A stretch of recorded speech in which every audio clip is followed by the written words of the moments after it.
Hi, I'm Carrie. Thanks for joining. This is part 3, the final part of episode 01A, Orientation to Prism Clarity by GraceLogic Systems. Let's go. We've got a lot to cover.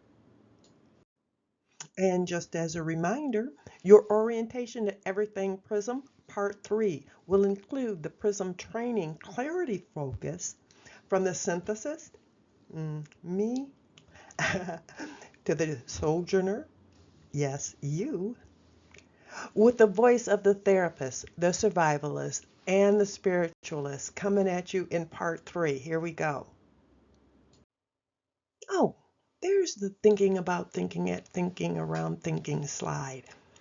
Okay, so this is where we will begin our focus on clarity. Clarity through communication structure. The purpose of this segment is multifaceted. Imagine that. Okay, first, it's to help you decide on the immersion experience that will best fit how you are wired to receive things, how you understand things that are coming at you. Second, it's to help you either build or recognize the structural thinking you'll need to exercise in both the Series A and Series B podcasts/videos. Third is to ensure you have a starting point for the assessment for your inner self, with maybe a vague idea of what you want to accomplish by watching and or listening to these courses. And before we do anything else, I have been advised it is time for an awareness calibration. Now this one's a little bit different than the first one, but still important, so pay attention. So the awareness calibration. Sometime before the next episode, think about the questions that will appear on the page. Now, you don't have to write down the answers, but I do want you to tell yourself the story in enough detail that it runs like a movie in your mind. Not the story of the feeling, the story of the circumstance, right? The choices, the reasons, the logic, the decisions that circumstance dictated, not the emotions that pushed them. The moment you crossed the line, changed your mind, or stood your ground. Practice telling the story, just the structure, the who, what, when, where, and why, the because behind it. Okay? We're going to do this kind of like the Prism way. And how do you know? How do you know if you succeeded in telling it the Prism way? When there is satisfaction at the end of the telling and not that zap of discomfort. Okay, so are we ready? I'm going to try to read these off without making a mistake this time. What's something you said yes to but really wish you hadn't? When did you do something that didn't feel like you? What's something you did that later you realized didn't sit right with you? If no one knew the answer but you, what truth would you admit? That's it. I'm out of here. Have you ever just woke up in a mood? A mood. I mean, and not one you liked either. Maybe you're sad. Maybe you're feeling snippy or discouraged, or maybe you're tired before the day even starts, before your head leaves the pillow. That's the moment I want you to pay close attention to. Because what happens next, how you notice your mood, how you frame your thoughts, and how you choose to move through them is where Prism begins to work. When we talked about the voices of reason in part 2, we identified 4 of them. But it's more than just labels on a chart. Each voice is a way of stepping into your own reasoning, a stance you can choose, a lens you can use. Oh, that's cute. It rhymed. And in case of waking up in a mood, well, sometimes it feels like none of them showed up for work. The therapist hit the snooze. The survivalist stayed under the covers. The spiritualist rolled over praying for 5 more minutes, and the synthesist, the idea of caffeine seemed more important than the world at large. That's when you realize the problem isn't that one voice has taken over. It's that none have taken ownership. And in that silence, the mood lays there heavy. With each heartbeat, the feelings just keep cycling and getting heavier. That's when you have to choose. You don't or can't wait to feel like it. You step into a voice on purpose. And when you do, you don't just tether yourself to something solid. You also set your sights on the good that's worth following. That bright start shifts the weight. Let me introduce you to the sojourner. You're the sojourner. You don't sit outside and observe. You walk through the roles. You practice truth, reasoning, and deciding. So what are you thinking? Are you feeding into those feelings in a way that makes them heavier? Or are you using one of your voices of reason to lighten the burden? Stop. That's the therapist. You're going to be okay. You're going to feel bad for a little while, but it's going to be all right. The fact is you will. If that's what's running through your head, the therapist is getting the ball rolling. Or maybe you start with what you know from a survivalist perspective. Well, I can do X. I can do anything. I can do this. And that will handle most of it. Or maybe you take a deep breath and calm the spirit as you think, okay, this is going to be a doozy, Lord. Thank you for my daily portion of strength to carry me through this. Or maybe that voice is determined, more resolute. The synthesis might say, okay, here's what's true. Mess and all, let's prioritize. The point isn't which you choose first. The point is that you choose. Your default for a feeling you don't want or a thought you don't want to carry is to assert ownership at the recognition point. That moment when you become aware, I don't want this, not like this, and I don't have to keep it like this. That's where you jump in. One voice is enough to start. The others need to follow. These are the voices of reasoning you'll use throughout the training. The therapist, the survivalist, the spiritualist, the synthesist. Not characters to watch, but purposeful guides that can keep you balanced when life or your own mind pulls you sideways. This is what Prism training means by integration through reasoned immersion. You're not just floating ideas, you're illuminating paths. Each role presses you to sort through the tangle of thought in a different way, to name the thoughts, understand them, prioritize them, own them. And what felt stuck starts to move. That's where clarity forms and control begins. Now I'll continue on as the synthesis. Set some definitions, reinforce the guardrails, and guide you through each role so you can see what characterizes each perspective and why it's necessary for the whole of you to show up. This is a pattern entitled The Essence of Man. You might not see it as a pattern.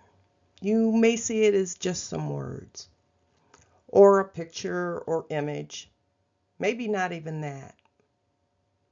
A pattern is, in essence, thank you Bing, a structured or organized repetition that can be visual, conceptual, or behavioral. At first glance, it looks like a pattern has to have some type of motion. But what if the representation itself is the motion? That's why I call this a representation pattern. Even though it doesn't move, its meaning moves. The repetition is in the use. The motion of the pattern comes when it is repeated into larger, more complex patterns. That's how we can use it. That's how we can see it. It gives us a way to visualize what's deeper. The essence of man not in physical form, but in spiritual structure. The little t before each word, that's important. It stands for the, not as a grammatical article, but as an objectifier. It transforms the idea of spirit, mind, body, and soul into objects we can point to and characterize. So that whatever your beliefs, whether your passions are, to call it the spirit of God, the consciousness, the will, whatever it is, it can all be represented without emotions by the elements presented here, from concept to object. And yes, even the body is part of man's spiritual essence, because the body is not just physical. It communicates with the internal and external through sources both mapped and mysterious. This pattern, this representation, equips us to recognize that. Even the positioning of the elements within the representation can prepare us for some type of movement. The spirit represented at the northern peak, the body grounded at the southern position, the mind in past remembrance or in future recognition, and the center focus being the soul. So a pattern prepared for movement. And when you see it again and recognize it for what it is, it will have fulfilled the Prism definition of a pattern, which is that a true pattern repeats, reveals consistency, and can even form expectation.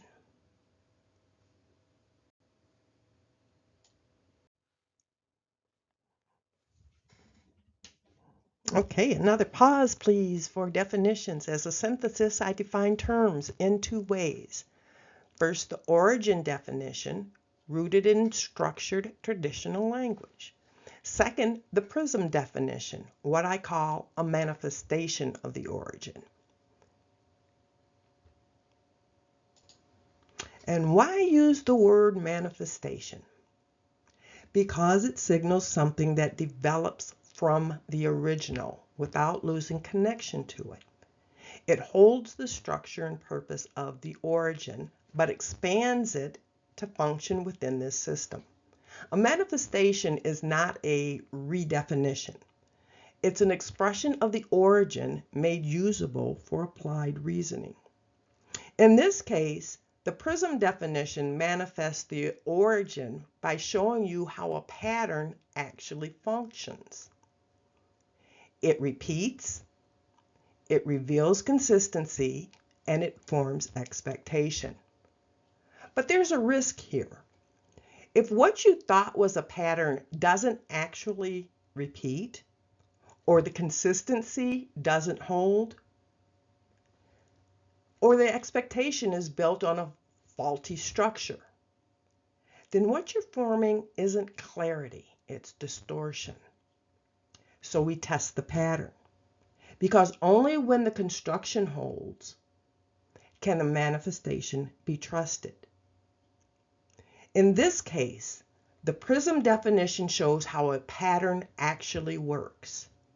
It repeats, it reveals consistency, it forms expectation.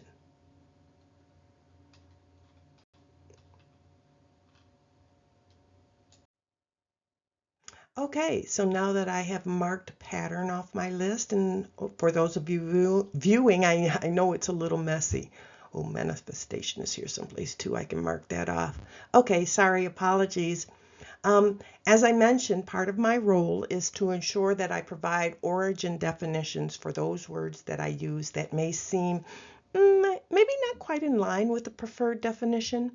And so I provide the origin definition to help convince you that my usage of the word is at least directionally correct. In other words, the origin of the word matches my end use. Also, defining the origin of a word is the Prism way of anchoring you to the truth of the word. And keep in mind that truth must always be the anchor. We are defining truth here as, oh, sorry. Yeah, that's right. Okay, okay. First, we'll define roles. It's shown here. A role is the function or part played by a person or thing in a particular situation. Okay, now truth. Yeah, I'm ready. Come on. Yeah. That's the origin definition. Come on. Okay, so truth. Well, it says here that truth is the quality or state of being true. It's also defined as that which is true or in accordance with fact or reality. Oh. And the third one says a fact or belief that is accepted as true. Are those helpful? Why do I feel like those aren't helpful? Ezra, could I get some help here? Okay, Ezra, you are going to help me out here. I need some help with this. Okay. All right, quit bouncing. Thank you. Let's take a look. Number one is too abstract because it doesn't give me anything to test. The quality or state of being true. Yeah, it doesn't give me anything to test. Number two is closer, but in Prism terms, facts don't equal truth unless they align, right? So the fact that it says that which is true or in accordance with fact or reality, close, but no cigar. Number three, a fact or belief that is accepted as true. Well, ooh, that's the most dangerous. It points to distortion risk because accepted doesn't guarantee aligned. Well, I'm not real crazy about rewriting this right now. I'll tell you what. Let's just keep the definition of truth open for now, and we'll circle back to it. Thanks, Ezra. Okay, back to origin definitions. A sojourner. Oh, we're getting ready to introduce our roles. Sojourner is first. A sojourner is a temporary resident or traveler who stays in a place for a while, but not as their permanent home. Ezra, is that a good definition for us? We don't have that on our list? Really? Okay, well, let's use it for now. So your role as a sojourner, you're not passive. You can't be passive. Not and expect to get anything out of this. The sojourner is the only one who has to live through this. The survivalist has to recall it, and the spiritualist has to believe it. The therapist in you has to structure it, and the synthesist must pattern it. But as a sojourner, you have to walk through it. It's not your performance, it's your practice ground. Right? After all of the information, and you're sitting with the realization that clarity doesn't always feel comfortable.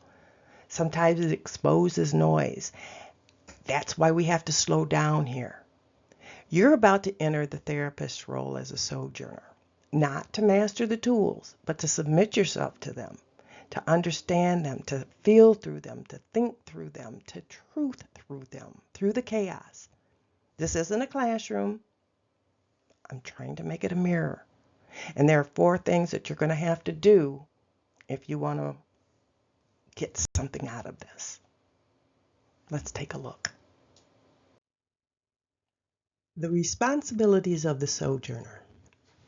Number 1, be honest. You don't owe your truth to anyone else, but you do owe it to yourself. And if you can't face what's there, you can't change it. Number 2, listen. Even when it sounds basic, especially when it sounds basic. Simplicity has a way of slicing through pride.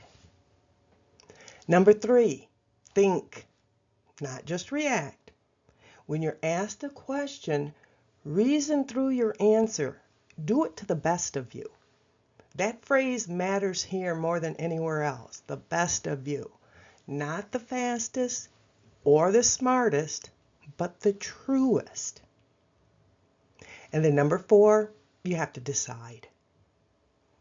Decision is another anchor. Every truth demands a response. You accept it or you reject it. You let it stand or you reshape it. But you must be the one to choose because this journey is yours. So the therapist role comes next. And it's not just about information, it's about realignment. The therapist's voice doesn't just explain things, she reflects, challenges, and structures the emotional and mental experience for the sojourner.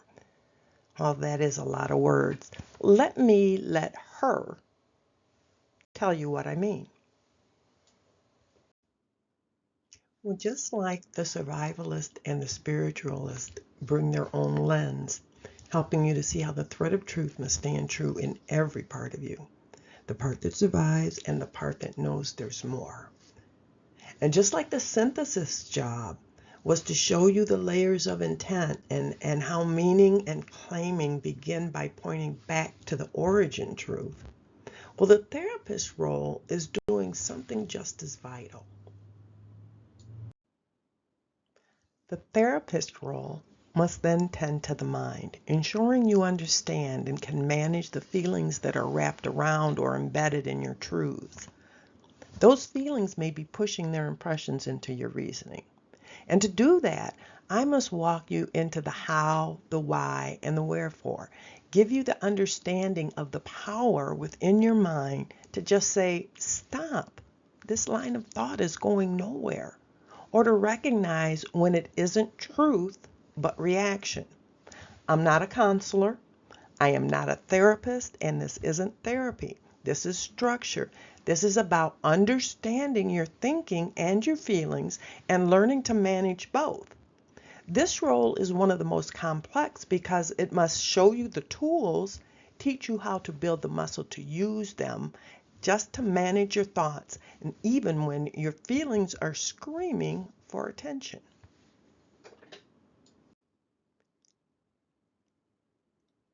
And the interview question is, why use this structure to communicate the training?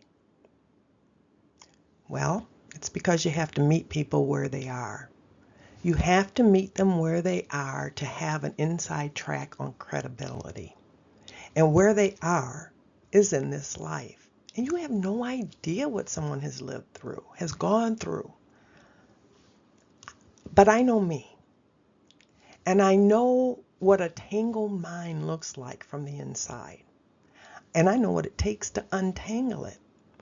The years, the days, the hours, unraveling, reorienting, restructuring, trying to understand what it would take to make my mind pay attention to me and claiming what's mine. My mind is mine. And through all of that, what I came to know is this. I am a descendant of man. And whatever it is in me that speaks to me, that stirs, that convicts, that calls me back to center, it is in all of us. So I thought, if I was thinking this way and trying to make sense of my own mind like this, then what would that take? What would that look like if I was trying to tell someone else how to do that? And what I saw and what got clearer, and this is going to sound weird, but the higher I stepped back, what was clear to me was this, that if you strip away everything else, at 30,000 feet, there are only a few patterns that speak to the human condition. And when those patterns are told right, people don't just hear them. They find themselves inside them. And that's why this structure, right? That's why this method. Because if the goal is to heal the thought, we have to speak in a way that can actually reach that thought. And this is it.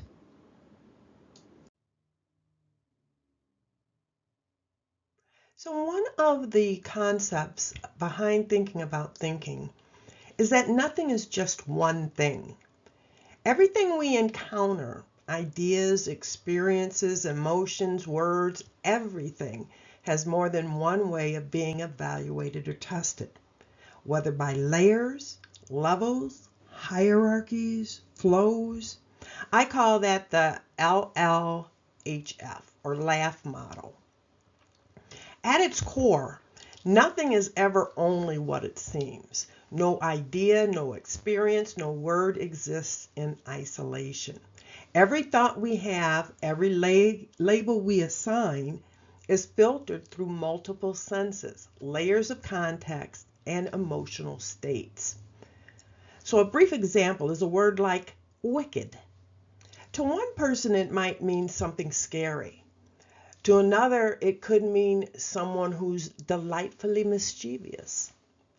To another, it could carry moral weight, a sense of sin or wrongdoing.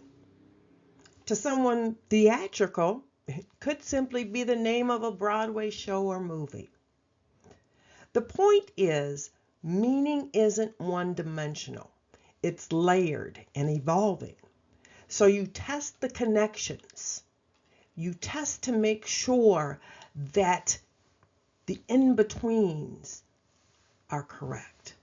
That not only is it anchored to truth, but you test to make sure that it stays directionally correct. Always aiming higher, always guided by integrity. So if it's helpful to show a tool visually, I'll show it, but I'll try to keep visuals down to a minimum. For example, like the essence of man pattern, what I'll do in the O2 episode is to talk about why that pattern is helpful in the visualization of understanding communication and how it impacts you, meaning the essence of you. The me in me, I generally call it, kind of like a spin on meme, M-E-M-E.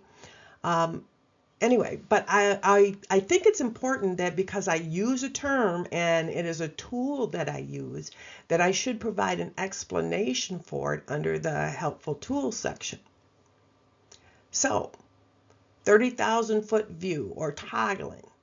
It's easier if you have a great imagination, right? It's crucial when you need to take yourself out of a situation. And here's how it works. Think of it like you're at a child's tea party and they're sitting there telling you all of the rules, it's hot, you can't drink that, or, you have to put your pinky out, whatever the case might be. You have to actually imagine yourself there in order to respond correctly or carry on a conversation with that child in that child's space. Or here's one. When you have to assemble something and you're looking at the instructions and the pictures and the parts and then imagining the pieces in your head and how they need to be fitted together to match the picture, that is a version of toggling too. Now the best one, or the one I like to use a lot, is what I call the 30K view or the 30,000 foot view. It's not putting someone else in your place, but it's taking you out of it and backing way up, or up, 30,000K, get it? 30,000 foot view. Anyway, watching the action from afar and putting only the details that you would be able to understand from a long distance. Oh, does that make sense? I might be doing this badly. Okay, Ezra, fade out. No. I mean, fade out. Fade out. So I didn't know how to communicate with my adult son about what was happening in my mind. I had kept a lot of my problems buried to myself. And when I was coming out of it, I was still broken. I was still unraveling, but I could see 2 steps up the road. I knew I was heading somewhere good. I had begun mentally analyzing, data gathering, stress testing. The process was helping. Every time I practiced thinking my way through an obstacle, it got easier and the fog got less dense. I didn't have to track every step. The process was becoming part of me again. And then an event in our lives gave me an opportunity, so I used it. I deliberately pushed myself down into a pit of fallen feelings. I put myself into the tea party, as it were, and I asked myself, what would I do if the worst were true? How would I mentally handle that using this newfound treasure that I had discovered? And here's the thing. I never explained the experiment. I never said a word about what I was doing. I didn't even think to say anything. So when I dropped myself into that manufactured emotional event, and when I let the thoughts darken, and when I let the pain deepen, when I went into that full body ugly cry, and I started talking out loud and ranting and reasoning and trying to reframe and using my own words to climb out of that pit. Well, my son saw it all. He heard it all. And he had no idea what was going on. Imagine what he saw. Imagine what we sometimes see when a homeless person's muttering and wandering and trying to orient themselves, trying to climb out of their own mental pit. That's what I looked like, I'm sure, to him. And the truth is, he fights his own mental battles every single minute. And the awareness I gained that day, the gap in communication, it has implications way beyond me. I've learned to communicate better, not just with myself, not just with him, but with everyone. I see them. The process doesn't work in silence. It can't work in silence. And no one can witness your healing if they can't understand your method. So communicate. It's so important to communicate. That night I promised my son that if I didn't have this all figured out by December 25th of 2025, that he could have me committed. He negotiated and said, well, Mom, maybe just deep therapy. As if I'd mind that. So the therapist role will be semi-structured. The labels may change, but for right now, we'll keep it at introductions, concept reviews, helpful tools, interview Q&As, as well as the application.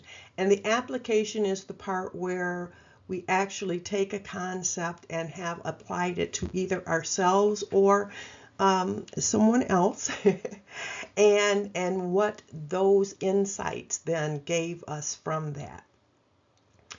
The labels may change. I've already thought of other topics that may fit neatly into the boxes I outlined or not. But that's where we're starting.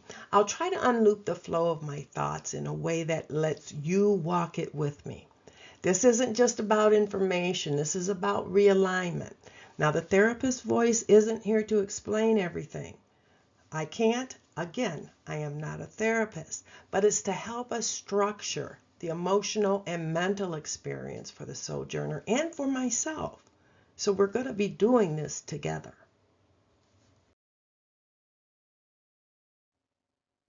And I'm back. Remember this?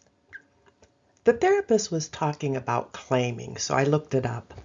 And the verb definition says, to state or assert something is the case, typically without providing evidence or proof.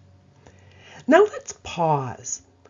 We don't need the typically to set timing, and we don't need the without proof because we're not here to judge, just to find the core.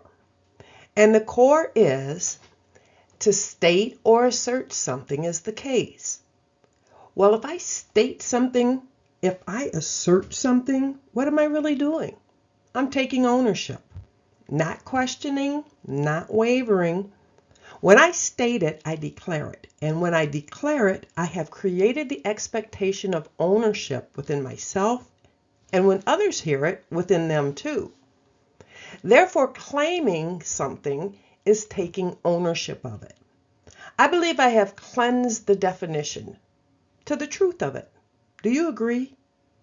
That's why we test things, even things handed to us as fact, because only when it anchors back to origin truth can the manifestation be trusted.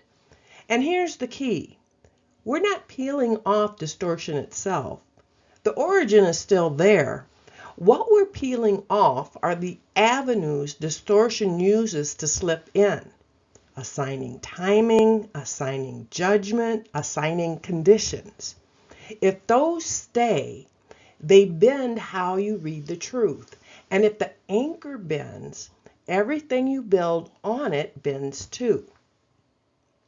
And now, I think it's time to hear from our survivalist.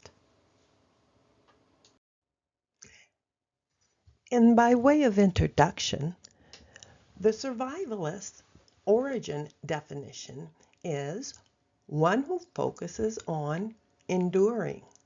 And because the survivalist role will generally be script-free, well, we've provided a little bit of outline for you on the next slide. Hi, I'm Carrie, and I'm a survivor of things that weren't horrifically horrible.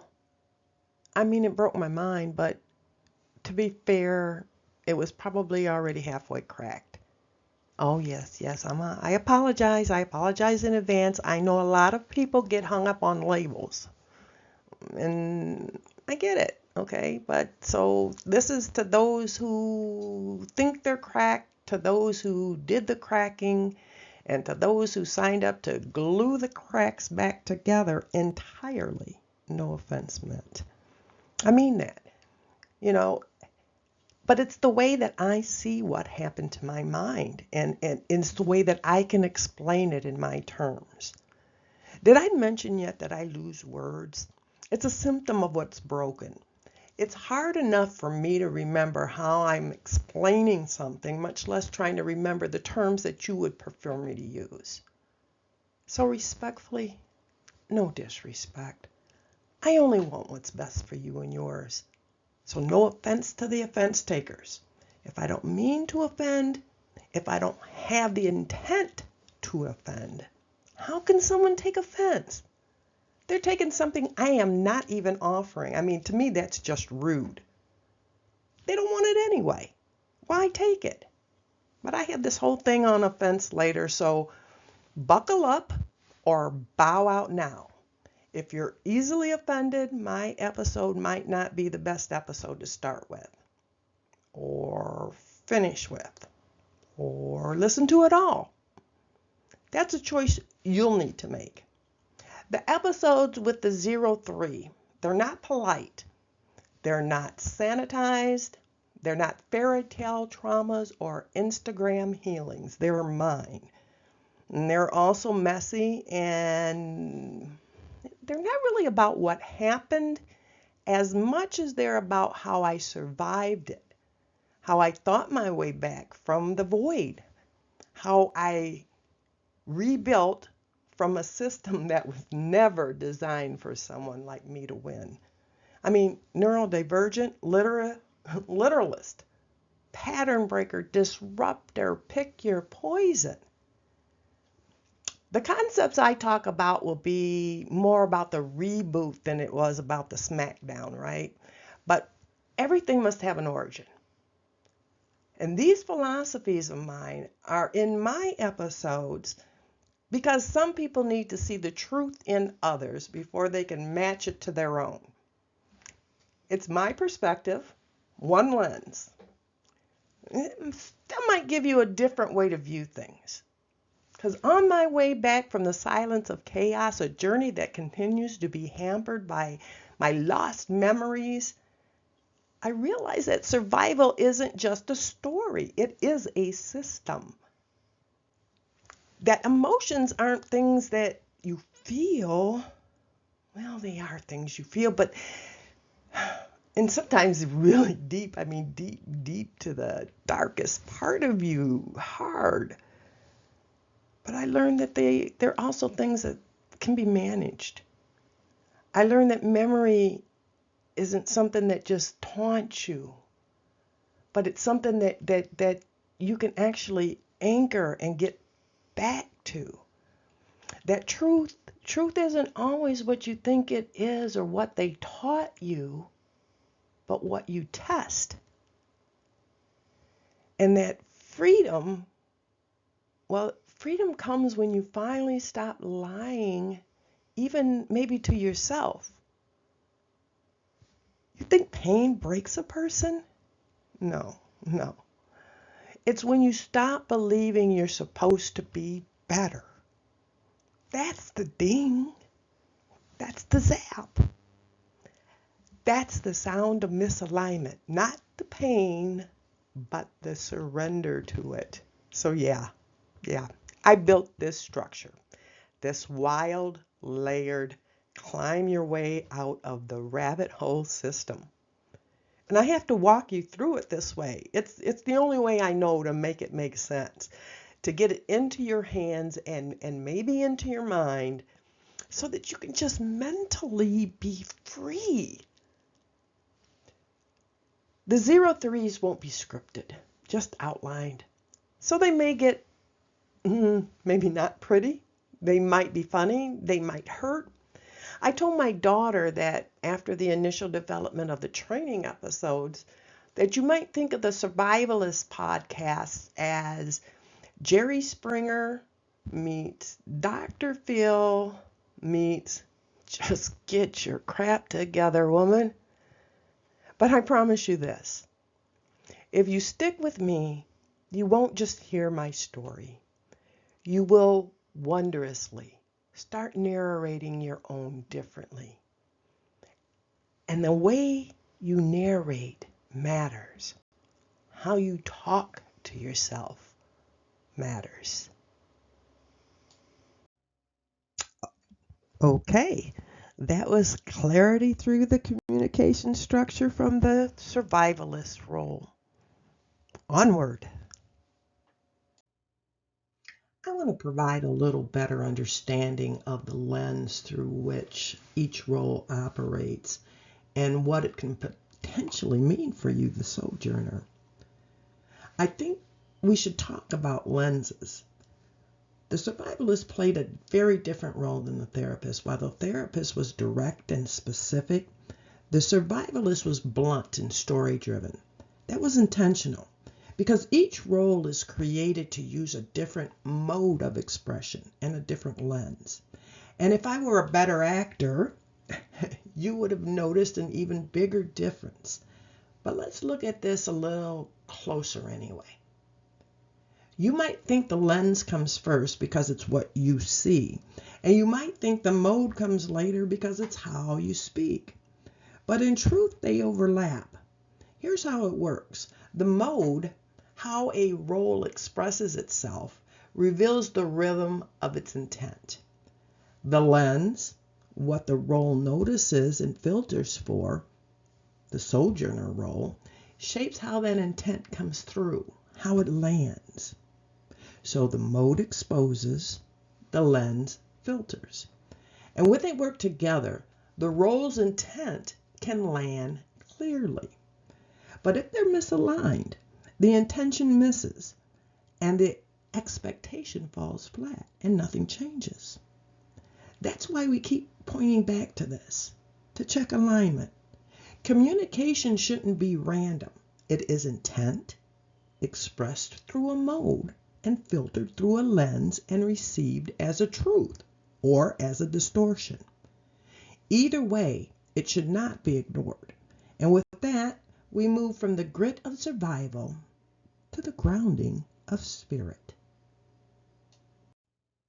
So, the spiritualist steps in with a different lens and a different mode, where the therapist gave steps and the survivalist gives stories. The spiritualist brings anchor, meaning truth. Sometimes it comes across as flippant, sometimes as fire, but it always points back to essence. Let's start. There's a type of flippancy that occurs when speaking about the spirit or spiritual things. And maybe flippancy isn't the right word. I have trouble with words, but that one feels directionally correct. There's just not a direct or in-depth way of talking about it. I mean, from one viewpoint, it's like it's not quite solid. What I call like a woo-woo-y type of essence that comes about anytime someone tries to bring anything spiritual into a conversation. Ha ha, laugh it off. Or, oh yeah, right. From another viewpoint, it stirs people's passions, doesn't it? It riles up the essence of them in one direction or another. I mean, I get it. We took even the idea of spirituality out of our schools for the sake of equality in religion, even though we still tried to teach its principles just without structure. Well, taking the construct of religion out of schools kind of makes sense. You having to do that, well, I guess it would make sense, but only if the essence of the religions weren't the same across the theologies. That might make it make sense. Or if the thought, the construct of the religions were corrupt. Or if you were trying to make religion a construct for man to control, that might make it make sense too. I don't believe that, do I? Maybe. I don't know. I don't want to put my headspace into it right now. And no offense, Matt. I mean, if I'm trampling on your sensibilities while I'm trying to understand mine, I apologize. What I do know and believe with all my heart is that we are on a path and a trajectory I believe that God is ready to put back into alignment, regardless of the cause, regardless of who is at fault, regardless of the circumstances that got us here. We must forge the origin. The beginning of the path to good must begin within us. You see, if you believe in the God I believe in, the God of Abraham, or not, you still have to want things in alignment with what is decent and honest and true. Pointed toward good, not greed. Hope and not pain. Love and not whatever this is. How can you not? How can you not know? How can you not reason out that it starts within each of us, ourselves? That regardless of what comes at us, goes around us, about us, or through us, it is the essence of us that holds the key to making this right. And that starts with the truth of us and the truth in us. And that is what I will be representing in this role. Not pretending that my God doesn't exist, but offering him to you as what he is. Truth. The truth. Not the representation or the misrepresentation of truth through religion or title or label, but through essence. Through the truth that you know. The truth that you build meaning into. You see, my God invites you to reason your way to him. In Isaiah 1:18 in the King James Version, he says, "Come now and let us reason together." The Lord said that. "Come now and let us reason together, saith the Lord. Though your sins be as scarlet, they shall be as white as snow. Though they be red like crimson, they shall be as wool." He's inviting you to reason, and so we shall together. I guarantee you that your righteous reasoning will lead you to clarity, to truth. You can't not see it. You can't not want it. Because let me tell you what truth gets you. It gets you this thing. This. Do you know that feeling you get when you just accomplish something extremely difficult? I mean, it might take you hours, days, weeks, whatever. But that satisfaction, that sigh that you feel in the depths of you, have you ever felt that? That prolonged, weighted exhalation that comes out of you and that feeling that goes with it. Think about it. That is the feeling, not just of satisfaction, but the breaking of a binding, a release, a freedom. And that is the feeling I'm offering to help you find. Whether or not you agree with any or none of the world's religious doctrines, we have within us a belief system, an essence system inside of each of us. It is what makes us us. And we have to stop ignoring it or pulling it into a corner or putting it into a corner or not believing in it, in us, enough to want to make this all better. We have to stop treating it with flippancy, treating it like it's a concept and not an object. In the spiritual role, I'll be talking to you from my theological perspective. I have things I talk about that are better suited for my fictional works, which I may be sharing with you in later 04 episodes, outside of the initial training structure. These 04 episodes won't be scripted, just prompted, because if done right, it felt right. Truth will always lead to truth. I realize that now. I realize I don't have to worry about the vanishing of my thoughts. As long as I speak the truth about them, I can always get my way back to them. The cream always rises to the top, as they say. But each truth must be tested for its own merit. And then the connection between truths has to be tested as well. In order to maintain truth, you must realize that facts are truths, but not the connections that hold them together. They must also stand true, or the truth is lost. I will be piecing those truths together one fact at a time, one truth at a time. Your truth, your reasoned truth, your claimed truth. The truth that is in you, the awareness that is in you and is you. For those of you who don't believe in my God, and it's okay, he believes in you, and yeah, I know it's trite, but it's right. For those who don't believe in my God, you at least know that there is a spiritualness about us that can't be denied. You know it. They say you can't make someone believe what your mind cannot accept as true. I choose to believe that every truth you uncover will lead you closer to goodness and will start to unwind all this chaos. I choose to believe that truth will lead us out of this. And for those of us who do believe, who know, not just choose to believe, but know, follow the path. Follow the reasoning, follow the truth, your reasoned, claimed truth. And I dare you not to find him there. You can call me Gammy, and this is my spiritualist role. Clarity through communication structure by the spiritualist role. We'll be looking forward to more of that in the 04 episodes. Okay, well, we've set a lot of expectations, right? Now the question is, can we deliver? Be sure to do a check of where you are right now. Remember, only you will be able to gauge the benefit of this for you.